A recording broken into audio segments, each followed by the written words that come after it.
बिस्मिल्लाहिर्रहमानिर्रहीम नहमदुहु व नुसल्ली अला मुहम्मद रसूलिल्लाहि करीम। ये प्रॉब्लम डिफरेंशियल इक्वेशन के टोटल डिफरेंशियल इक्वेशन चैप्टर से है। Verify that the equation y minus z y plus z minus 2x dx plus z minus x z plus x minus 2y dy plus x minus y x plus Y minus 2z dz is equal to 0 is exact.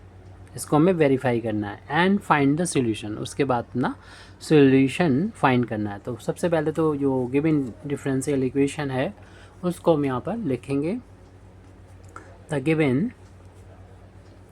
Given differential equation is y minus z y plus z minus 2x dx plus z minus x z plus x minus 2y dy plus x minus y x plus Y minus 2z dz is equal to 0।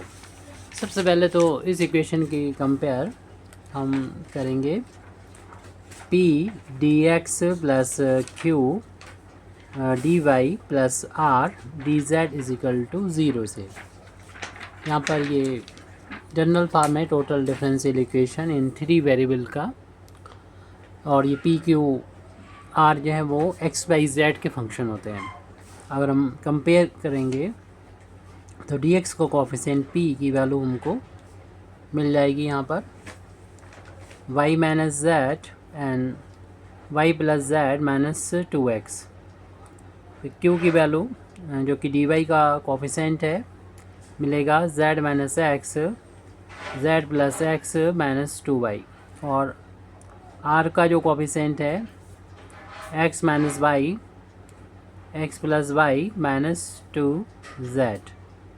ये p q r की value find करने के बाद हम इसमें पहली जो verify करने के लिए हमसे बोला गया था उसको हम वेरीफाई करेंगे कि ये जो डिफरेंशियल है गिवन डिफरेंशियल इक्वेशन है वो एग्जैक्ट है। तो एग्जैक्टनेस की जो कंडीशन है उसको सेटिस्फाई करा देंगे, और एग्जैक्टनेस की कंडीशन को सेटिस्फाई कराने के लिए हमको ज़रूरत पड़ेगी इस पी क्यू आर के जो पार्शियल डेरिवेटिव है उनकी ज़रूरत पड़ेगी। तो जिन जिन की ज़रूरत पड़ेगी उनको हम पहले से ही फाइंड करके रख लेंगे अलग से। जैसे कि हमें ज़रूरत पड़ने वाली है फार्मूला यूज़ करेंगे, उसमें ज़रूरत होगी del P over del y की, यानी पी का partial differentiation with respect to Y.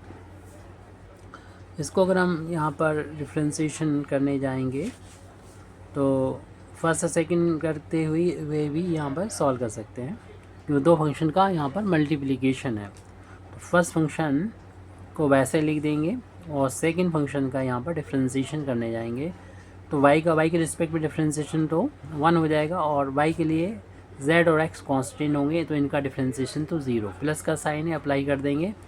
फिर उसके बाद हमको सेकंड फंक्शन को एज इट लिखना होगा y plus z minus 2x, और फर्स्ट फंक्शन को डिफरेंशिएट कर देंगे with respect to y partially.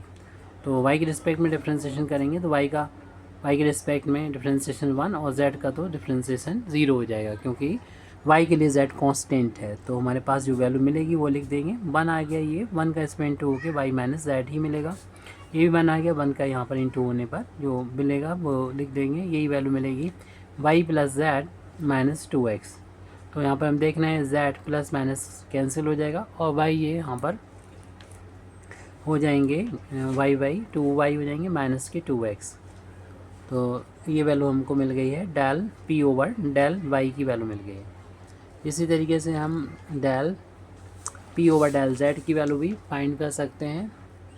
तो डायरेक्ट भी लिख सकते हैं इसको, या फिर हम इसी तरीके से डिफरेंशिएट करके इसकी वैल्यू फाइंड कर सकते हैं। Del p over del y, उन्हीं वैल्यू को हम फाइंड कर रहे हैं जो हमें फार्मूले में ज़रूरत होगी। तो del over del z, p की जो वैल्यू है वो यहाँ पुट कर देते हैं y माइनस जेड और y plus z minus 2x। इसमें फर्स्ट और सेकंड मानते हुए फर्स्ट फंक्शन वैसा ही, और सेकंड फंक्शन का डिफरेंशिएशन यानी z के रिस्पेक्ट में partial differentiation plus second function अब वैसे ही रख देंगे, थोड़ा डिटेल में इस बार कर दिया है। और फर्स्ट फंक्शन को डिफ्रेंसीशन करेंगे, यानी वाई माइनस जेड को जेड के रिस्पेक्ट में पार्शियली डिफ्रेंसीशन। ये value del P over del z के बराबर चल रही है, वाई माइनस जेड। और जब इसको डिफ्रेंशिएट करेंगे जेड के रिस्पेक्ट में तो ये वन, जेड के रिस्पेक्ट में वाई का डिफ्रेंशिएशन ज़ीरो, जेड का वन हो जाएगा। और ये जेड के लिए एक्स कांस्टेंट होगा, ज़ीरो हो जाएगा। Plus y plus z minus 2x, और यहाँ पर डिफ्रेंशिएट करेंगे वाई का डिफ्रेंशिएशन जेड के रिस्पेक्ट में ज़ीरो, और जेड का जेड के रिस्पेक्ट में डिफ्रेंशिएशन हो जाएगा 1 के इक्वल हो जाएगा। तो इस तरीके से del P over del Z की वैल्यू मिल गई है। 1 का इसमें इंटू करने पर वाई माइनस जेड आ जाएगा, और -1 का यहाँ पर इंटू करेंगे तो माइनस वाई हो जाएगा, माइनस जेड हो जाएगा, माइनस माइनस इंटू प्लस का हो जाएगा 2x हो जाएगा। यहाँ पर एक टर्म कैंसिल हो जाएगा, तो वाई से वाई कैंसिल हो जाएगा। तो del P over del Z की वैल्यू हमको मिल रही है 2x को प्लस वैल्यू को पहले लिख दिया, और z ये माइनस का 2 टाइम्स हो जाएंगे, 2z हो जाएगा। जिस तरीके से हमने ये वैल्यू निकाली इस तरीके से भी हम फाइंड कर सकते हैं, या हम ऐसा कर सकते हैं कि जो q है उसको हम थोड़ा सा सॉल्व कर लें। ऐसे p के लिए p को भी सॉल्व कर सकते थे, और इसके लिए हमें इनका आपस में मल्टीप्लिकेशन करना होगा। इस पूरे को एक मानते हुए इसका इंटू इसमें और इसमें, इसे दो टर्म मानते हुए इसका इंटू पहले इसमें करेंगे तो हमें मिलेगा z माइनस, इसको आप जैसे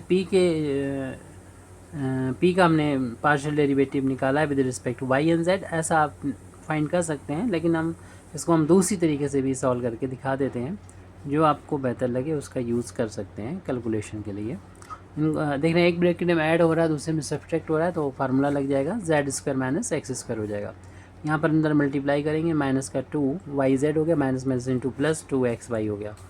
अब ये q मिल गया, पहले भी q था ही। अब हम यहाँ पर इस q को x के रिस्पेक्ट में जो हमें ज़रूरत है उसको डिफ्रेंशिएट करेंगे। तो x के लिए z कांस्टेंट है, इसका डिफ्रेंशिएशन 0 हो जाएगा, x² का 2x हो जाएगा। और x के रिस्पेक्ट में करना है ये तो हो जाएगा 0 के बराबर, क्योंकि इसमें x नहीं है। और इस वाले टर्म में 2y कांस्टेंट इनटू में है, और x का x के रिस्पेक्ट में डिफ्रेंशिएशन 1। इस तरीके से del q over del x की वैल्यू आ गई 2y माइनस का 2x के इक्वल आ गई। फिर हमें जिसकी ज़रूरत है वो फाइंड करेंगे। जैसे p के साथ हमें देखा था कि x नहीं लिया था, q के साथ y नहीं लेंगे, जैसे कि p q r होगा, ऐसे एक्स वाई जेड होगा। तो इसका डिफरेंस एक्स के रिस्पेक्ट में ना लेके बाकी हमने वाई जेड के रिस्पेक्ट में किया था, ऐसे ही क्यू का डिफरेंशिएशन वाई के रिस्पेक्ट में नहीं करेंगे, बाकी एक्स और जेड के रिस्पेक्ट में करेंगे। तो एक्स के रिस्पेक्ट में तो ये आ चुका है। ऐसे क्यू जो हमने सॉल्व करके लिखा है उसका differentiation partially with respect to हम यहाँ पर जेड करेंगे, क्यों इनकी ही फार्मूले में वैल्यू की ज़रूरत पड़ेगी। जेड हमारे सामने क्यू की वैल्यू है, इसको जेड के रिस्पेक्ट में पार्शियली डिफरेंशिएशन करेंगे तो जेड² का डिफरेंशिएशन तो 2z आ जाएगा, x² का डिफरेंशिएशन 0 हो जाएगा। ऐसे इसका डिफरेंशिएशन करेंगे जेड के रिस्पेक्ट में, तो 2y इंटू में कांस्टेंट में बाहर ले लेंगे, जेड के रिस्पेक्ट में डिफरेंशिएशन 1 हो गया। ऐसे जब इसका डिफरेंशिएशन करेंगे तो कांस्टेंट का डिफरेंशिएशन जो होगा वो 0 हो जाएगा, यहाँ पर लिख दिया। और बाकी हमारे पास देख रहे हैं 2z माइनस का 2y बचा है। इन वैल्यू को हम यूज़ करेंगे। जिस तरीके से हमने q की वैल्यू को सॉल्व कर लिया है, इसी तरीके से सिमिलरली हम r की वैल्यू को भी सॉल्व कर सकते हैं। तो q की तरह करेंगे, या फिर आप जैसे डायरेक्ट कर दिया था p का डिफरेंशिएशन वैसे भी कर सकते हैं। तो हम यहाँ पर मल्टीप्लाई करके थोड़ा सा डायरेक्ट लिख दे रहे हैं, x² माइनस y² और माइनस हो जाएगा 2zx और प्लस हो जाएगा 2yz। r की वैल्यू है, इसको आपको z के रिस्पेक्ट में नहीं डिफ्रेंशिएशन करना है, इसको x के रिस्पेक्ट में भी डिफ्रेंशिएशन करना है और y के रिस्पेक्ट में भी डिफ्रेंशिएशन करना है पार्शियली। तो जब x के रिस्पेक्ट में डिफ्रेंशिएशन कर रहे हैं 2x हो जाएगा, 0 हो जाएगा, और ये माइनस का 2z हो जाएगा, z का तो 1 हो गया, और ये कॉन्स्टेंट इसका 0 हो जाएगा। तो हमारे पास जो वैल्यू मिल रही है वो 2x माइनस का 2z के बराबर मिल रही है। ऐसे ही r का डिफ्रेंशिएशन हम y के रिस्पेक्ट में जब करेंगे तो ये वैल्यू तो 0 हो जाएगी। y² का डिफ्रेंशिएशन जो हो जाएगा 2y माइनस y के रिस्पेक्ट में जब डिफ्रेंशिएशन करेंगे तो ये 0 और प्लस का ये हो जाएगा 2y का डिफ्रेंशिएशन करने जा रहे हैं। तो 2z कांस्टेंट और z का y का y के रिस्पेक्ट डिफ्रेंशिएशन 1। इस तरीके से ये वैल्यू आगे सॉल्व करने पर 2z को पहले लिख लें और माइनस का 2y। अब इन्हीं सभी वैल्यू का हम यूज़ करेंगे, और जो हमें कंडीशन ऑफ इंटीग्रेबिलिटी होती है, यानी एग्जैक्टनेस हमें पता करना है, एग्जैक्ट होगा ये वेरीफाई करना, उसके लिए इस वैल्यू को 0 के बराबर दिखाना होगा। कौन सी वैल्यू वो हम यहाँ पर लिख देते हैं, और जो वैल्यू में ज़रूरत थी वो हमने पहले फाइंड करके निकाली हुई है। P del Q over del del z minus del are over del y plus q, इसमें सिग्मा भी लगा के हम तीनों टर्म को लिख सकते हैं, या फिर इसको हमने एक्सपेंड करके लिख दिया है पूरा। Del are over del, actually value तो मैं सभी की रख के दिखानी है, इसलिए del P over del Z और plus R del P over del Y minus del Q over del X. इसको 0 के बराबर हमको दिखाना है। अगर 0 आ जाता है तो जो गिवन डिफरेंशियल इक्वेशन है वो एग्जैक्ट होगा, यानी इंटीग्रेबिलिटी जो होगी वो की कंडीशन सेटिस्फाई हो जाएगी। तो इस वैल्यू को हमें लिखना है। सबसे पहले तो हम यहाँ पर p की वैल्यू जो गिवन थी वो यहाँ पर नोट कर देंगे, लिख देंगे। हालांकि उसका यूज़ यहाँ पर नहीं होगा, क्योंकि जो यहाँ पर है उसमें उसका ही यूज़ होगा। तो p की जो शुरुआत की वैल्यू थी वो शायद ज़्यादा ठीक रहेगी, वो लिख दें y माइनस जेड और y plus z minus 2x, ये वैल्यू सिंपल पड़ेगी, वो लिख दी हमने। उसके बाद ये जो ब्रैकेट है पैरेंथेसिस, इसको हम स्क्वायर ब्रैकेट में कन्वर्ट करके इन वैल्यूज़ को लिखेंगे, क्योंकि ब्रैकेट में लिखना पड़ेगा पैरेंथेसिस में, इसलिए हम इसे स्क्वायर ब्रैकेट का यूज़ कर रहे हैं। तो del Q over del Z की value, del Q over del Z की वैल्यू हम पीछे देख लेते हैं। Del Q 2z minus 2y है, आप भी देख लीजिएगा 2z माइनस 2y है। फिर उसके बाद minus del are over del y की वैल्यू, तो del are over del y की वैल्यू है 2z माइनस का 2y, 2z माइनस का 2y, आप डायरेक्ट भी कर सकते हैं। प्लस ऐसे ही हम q की वैल्यू भी यहाँ पर पुट कर देंगे पीछे से देख के। q की वैल्यू थी z माइनस x, और फिर वहाँ पर होगा z प्लस x और माइनस का 2y। फिर उसके बाद ये जो ब्रैकेट है उसमें del are over del x की वैल्यू यहाँ पर हम पुट कर लेते हैं, जो कि 2x माइनस 2z होगी, पीछे आप देख लीजिएगा। माइनस इसके बाद next value del p over del z की है, वो लिख देंगे, जो कि 2x माइनस का 2z होगा। प्लस आप कैपिटल R की वैल्यू रखेंगे, तो यहाँ पर देख लेते हैं R की वैल्यू क्या थी, x माइनस वाई और x प्लस वाई माइनस का 2z, और फिर मैं स्क्वायर ये ब्रैकेट लगा दिया, और del p over del y की वैल्यू यहाँ पर लिख रहे हैं, जो कि 2y माइनस 2x थी, देख लेंगे आप। फिर उसके बाद माइनस का साइन है, और फिर ब्रैकेट में del q over del x की वैल्यू लग देंगे, जो कि 2y माइनस 2x है। ब्रैकेट को, ये ब्रैकेट है, इनको सॉल्व कर लेंगे, तो बाकी वैल्यू को हम नोट कर देंगे ऐसे ही। y minus z, y plus z minus 2x, bracket open किया तो 2z माइनस 2y, ये माइनस का हो जाएगा 2z और प्लस का हो जाएगा 2y, और ऐसे सभी ब्रैकेट में आएंगे, और देखेंगे ये प्लस माइनस कैंसिल होकर ब्रैकेट के अंदर 0 हो जाएंगे, और जैसे ही सेकंड वाले ब्रैकेट होंगे वो सभी 0 हो जाएंगे। तो आप थोड़ा सा डायरेक्ट भी कर सकते हैं, z minus x, z plus x minus 2y, उसके बाद ये भी कैंसिल होकर ये ब्रैकेट भी 0 आ जाएगा, और ऐसे ही यहाँ पर प्लस, और इन 0 का जब इन ब्रैकेट्स के साथ में मल्टीप्लाई होगा तो वैल्यूज़, इसमें सारी वैल्यू ये कट जाएंगी, कटने के बाद 0 आ जाएगा, तो हर एक टर्म, तीनों टर्म ये 0 के बराबर आ गया, और ये वैल्यू 0 के बराबर आ गई। ये वैल्यू जब 0 के बराबर आ जाती है तो हम कह सकते हैं देयरफॉर कंडीशन, यानी जो हमें वेरीफाई करवा रहे थे वो हो गया। Condition of integrability is satisfy हम कह सकते हैं, जो कंडीशन थी वो वेरीफाई हो चुकी है। अब वेरीफाई हो चुकी है, अब हमारा जो इक्वेशन गिवन इक्वेशन है हमें पता हो गया कि एग्जैक्ट है, तो इसको कैसे सॉल्व करें। इसको इक्वेशन को 1 डाल देंगे, इक्वेशन नंबर 1, और इससे एक, वैसे तो आपको मालूम है कि ये होमोजीनियस भी है, तो कई मेथड है इसको सॉल्व करने के होमोजीनियस तरीके से, लेकिन हम एक शॉर्टकट मेथड का यहाँ पर यूज़ कर रहे हैं, जिसे कहते हैं इंस्पेक्शन मेथड का यूज़ करते हुए इसे सॉल्व कर रहे हैं। तो जो ये फैक्टर नज़र आ रहे हैं आपको शुरू में। इनके मल्टीप्लिकेशन से पूरे इक्वेशन को अगर हम डिवाइड कर देंगे तो हमें नज़र आ रहा बहुत आसानी से हम इस प्रॉब्लम को सॉल्व कर सकते हैं। तो इसलिए हम उसी सिंपल फॉर्म में इसको सॉल्व करेंगे, यानी ये ट्रेडिशनल मेथड का यूज़ अभी नहीं कर रहे हैं इस क्वेश्चन में, इन्फेक्शन मेथड का यूज़ करेंगे। तो इक्वेशन नंबर जो 1 है, जो शुरुआत में गिवन इक्वेशन है, उसको हम डिवाइड कर देंगे जो भी अभी हमने फैक्टर बताए थे उसके मल्टीप्लिकेशन से। तो इसी लिए हम यहाँ पर लिख देंगे dividing equation 1 y x minus y, y minus z and z minus x. तो यहाँ पर आप चाहे लिख के दिखा दें पूरा कि y माइनस जेड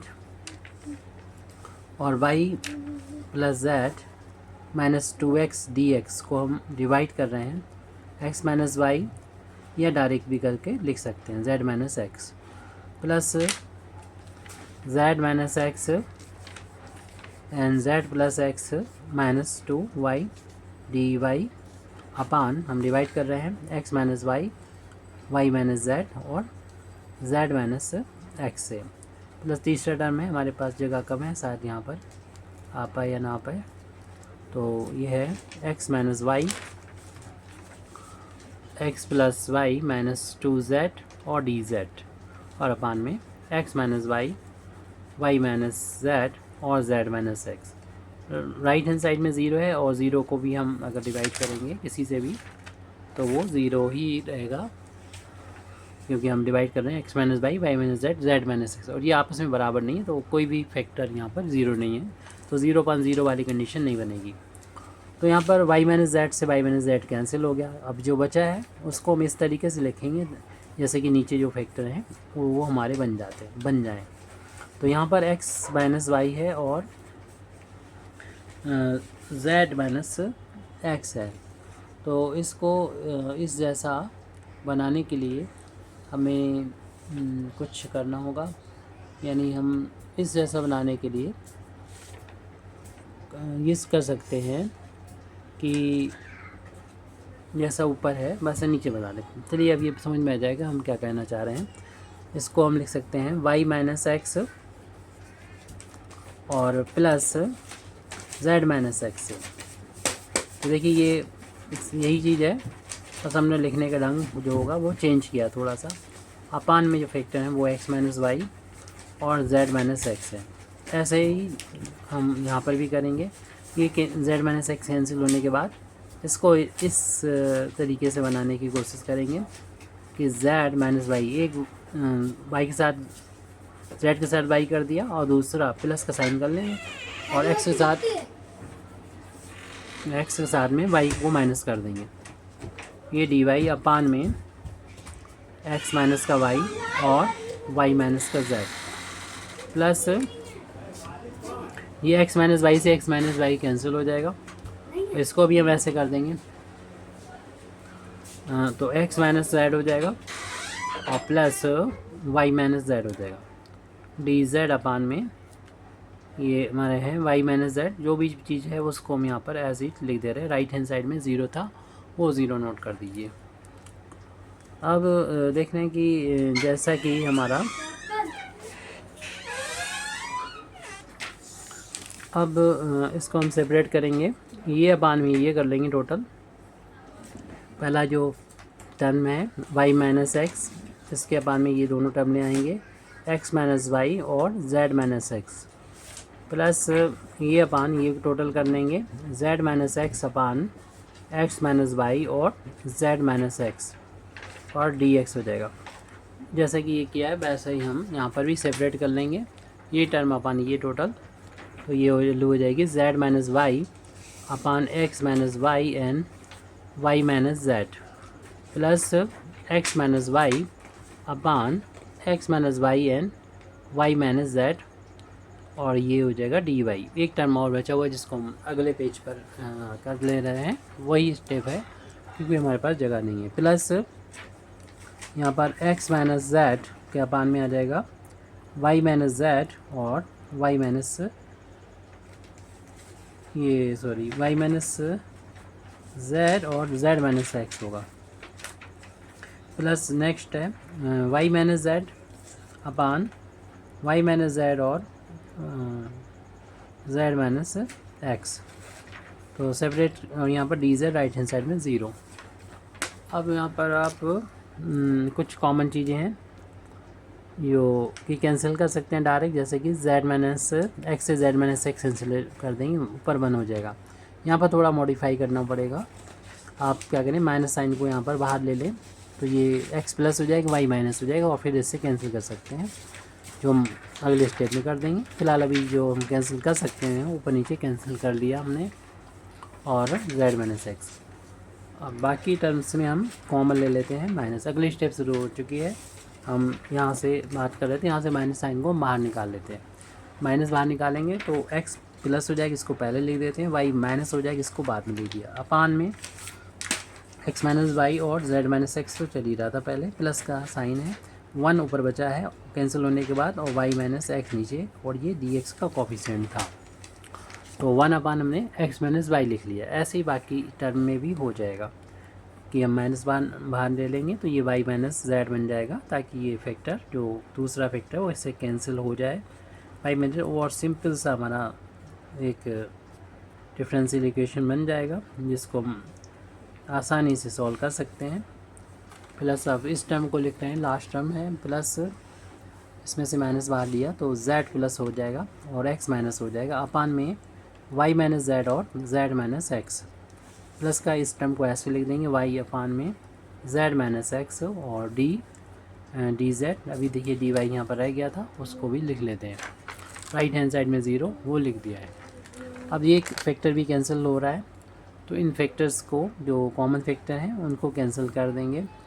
अब जो बचा है उसको लिख देंगे, तो ये बचा है माइनस का 1 upon Z minus x, plus का 1 upon X minus Y D X, और plus minus 1 upon X minus Y, और प्लस 1 अपान ये डी वाई यहाँ पर गलत जगह लिख दिया था, तो वाई माइनस जेड, क्योंकि पूरे में मल्टीप्लाई हो रहा है, यानी ये कोफिशिएंट डी वाई का था, प्लस ये माइनस यहाँ पर है, 1 ऊपर आ जाएगा, 1 अपान में वाई माइनस का जेड, और plus 1 upon Z minus x d z is equal to 0। अब यहाँ पर देखिए दोनों साथ साथ हैं, और इधर डी एक्स है, यानी डी एक्स है तो एक्स का फंक्शन होना चाहिए, जो कि नहीं है। डी वाई है तो वाई का फंक्शन होना चाहिए, तब इंटीग्रेट कर सकते थे आसानी से, लेकिन यहाँ पर ऐसा नहीं है, तो हमें दो का इकट्ठा एक साथ करना पड़ेगा। जैसे एक्स वाई हैं तो हम इस वाले टर्म को लिख रहे हैं, ब्रैकेट ओपन कर देंगे, डी एक्स का दोनों में मल्टीप्लाई हो जाएगा, तो हम यहाँ पर इस ब्रैकेट में लिख रहे हैं इस वाले टर्म को, जब इसका इंटू होगा तो डी एक्स न्यूमरेटर में अपान में एक्स माइनस वाई डिनोमिनेटर में। ऐसे ही हमारा वाई वाला डी वाई के साथ में एक्स माइनस वाई वाला यहाँ पर मिल रहा है, तो देखें ये माइनस का है, डी वाई न्यूमरेटर में आएगा और डिनोमिनेटर में एक्स माइनस वाई, तो ऐसे 3 पेयर बन जाएंगे। जिन टर्म्स को लिख चुके हैं उनको दोबारा नहीं लिखना है, आपको भी मालूम है। तो अब एक्स माइनस वाई के बाद वाई माइनस जेड वाले लिख देते हैं, ये प्लस का पहले लिख लेते हैं, यानी इसका इंटू जब यहाँ होगा तो 1 अपान, यानी डी वाई का इंटू कर देंगे वाई माइनस का जेड, और ये वाला देखेंगे आप जेड वाला जो कि यहाँ पर इंटू हो गए माइनस का डी जेड अपान में वाई माइनस जेड, ब्रैकेट के अंदर मल्टीप्लाई कर दिया। और अब जो 2 टर्म बचे हुए हैं उनको भी लिख देंगे, जो इसके यहाँ पर लिख रहे हैं। अब जेड माइनस एक्स वाला टर्म होगा, उसमें प्लस वाला ये होगा, तो डी जेड अपान में जेड माइनस एक्स, और ऐसे ये माइनस का हो जाएगा, इसका अंदर 1 में करेंगे तो डी एक्स अपान में जेड माइनस एक्स, और राइट हैंड साइड में 0। अब यहाँ पर क्या करेंगे, डी एलसीएम ले लेंगे हम, यहाँ पर एक्स माइनस वाई को एलसीएम ले लेंगे, तो D X minus D Y, और plus Y minus Z LCM लेंगे तो डी वाई माइनस का डी जेड हो जाएगा। इसी तरीके से जेड माइनस एक्स और D Z minus D X, और राइट हैंड साइड में 0। इसमें से हम डी को बाहर ले सकते हैं, तो हमारा एक्स माइनस वाई हो जाएगा अपान में एक्स माइनस वाई। ऐसे यहाँ पर भी डी को बाहर ले सकते हैं, तो वाई माइनस जेड अपान में वाई माइनस जेड हो जाएगा। यहाँ से भी डी को बाहर ले सकते हैं, तो जेड माइनस एक्स अपान में जेड माइनस एक्स, और ये राइट हैंड साइड में 0 है। अब इंटीग्रेट कर लेंगे ऑन इंटीग्रेशन। जब इंटीग्रेट करेंगे तो जिस तरीके से हमारा x माइनस वाई है, इसको आप x समझें तो ऊपर dx है, तो dx अपन x क्या होता है, log x होता है इंटीग्रेशन, आपको मालूम ही है। तो इसका डायरेक्ट इंटीग्रेशन हम लोग कर देंगे, यानी वेरिएबल अगर y माइनस जेड है तो उसका डेरिवेटिव हमारा ऊपर है, तो उसका इंटीग्रेशन हो जाएगा। इसी तरीके से डायरेक्ट हम इसको इंटीग्रेट करके अगले स्टेप में लिख देंगे। और यहाँ पर राइट हैंड साइड में 0 है, तो इसका भी इंटीग्रेशन जो होगा वो हम c लिख सकते हैं, क्यों कांस्टेंट का integration c।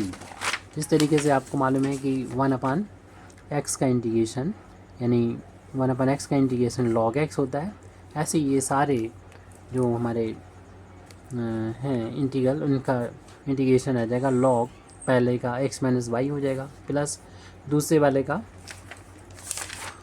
y minus Z हो जाएगा, तीसरे का z माइनस एक्स हो जाएगा, y माइनस जेड और plus log z minus x, और राइट हैंड साइड में कांस्टेंट है तो यहाँ पर c लिख देंगे। अब 3 बार log है तो आप एक बार log लिखेंगे, बाकी सब प्लस वाले हैं तो मल्टीपल में आ जाएंगे, ये x minus y into y minus Z और इंटू जेड माइनस एक्स। और राइट हैंड साइड में जो कांस्टेंट है, क्योंकि इस तरफ इंटीग्रेशन log की फार्म में आया है, तो यहाँ पर आपको पहले तो नहीं मालूम था कि log के फार्म में आएगा, तो आप इसे c डैश कह सकते हैं और नया कांस्टेंट जो है c डैश की जगह पर लिख सकते हैं इसी फार्म में जो हमारा ज़रूरत है, यानी log c कर दें और ये log c के बराबर आ गया।